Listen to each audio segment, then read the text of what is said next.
ছোট্ট ছোট্ট দুইটা পাতিল নিয়ে এই আপু খাবার নিয়ে আসছে। আপু আজকে কি নিয়ে আসছেন? ভাইয়া চিকেন ভুনা নিয়ে আসছি। চিকেন ভুনা। জি ভাইয়া। কত করে বিক্রি করতেছেন? ভাইয়া 50 টাকা। 50 টাকা। আর এটা কি? এটা হচ্ছে ভাইয়া ভুনা খিচুড়ি।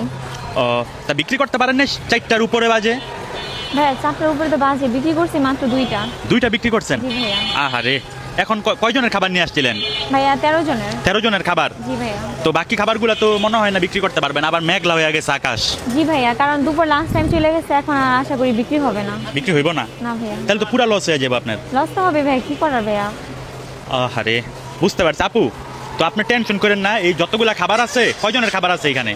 এখানে প্রায় 9 থেকে 10 জনের খাবার। আচ্ছা, 10 জনের খাবার আছে। তো এই 10 জনের খাবার আমার আপনি দিয়া দেন প্যাকেট করে। তো আপনার তো আর এখন লসটা হইব না? হইব না ভাইয়া, অনেকটাও হেল্প হয়ে যাব, কারণ এটা দিয়ে ভাই আমার বাচ্চার খরচ চলে। কারণ ভাই আমি অনেক কষ্ট করে, এটা পাবলিক প্লেস, সবাই কম বেশি জানে ভাইয়া। আর আমি হালালভাবে ইনকাম করতেছি, দোয়া করবেন ভাই এভাবে যে যতদিনে আমি ব্যবসা বাণিজ্য করি এভাবে যে চালাই যেতে পারি ভাইয়া হালালভাবে। এই আপু দুপুর 1:30 বাজে খাবার নিয়ে আসছে, প্রায় 13 জনের খাবারের দাম 650 টাকা। তো ওই 13 জনের মধ্যে থেকে উনি 2 জনের খাবার বিক্রি করছে, আর বাকি 11 জনের খাবার রয়ে গেছে।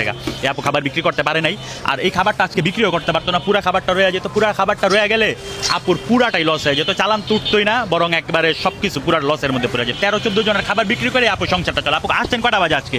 1:30 বাজে ভাইয়া। 1:30 বাজে, এখন অলমোস্ট 4টার পার হয়ে গেছে, প্রায় 4টা বাজে। তো আজকে আপুর সবগুলা খাবার নিয়ে নিলাম। এই খাবারগুলা নিয়ে গরিব অসহায় সুবিধা বঞ্চিত যারা আছে তাদের খাওয়াই দেবো ইনশাল্লাহ। তা নেন, এই যে এটার মধ্যে খিচুড়ি আর মুরগির মাংস আছে, এটা আপনি খায়েন। হ্যাঁ।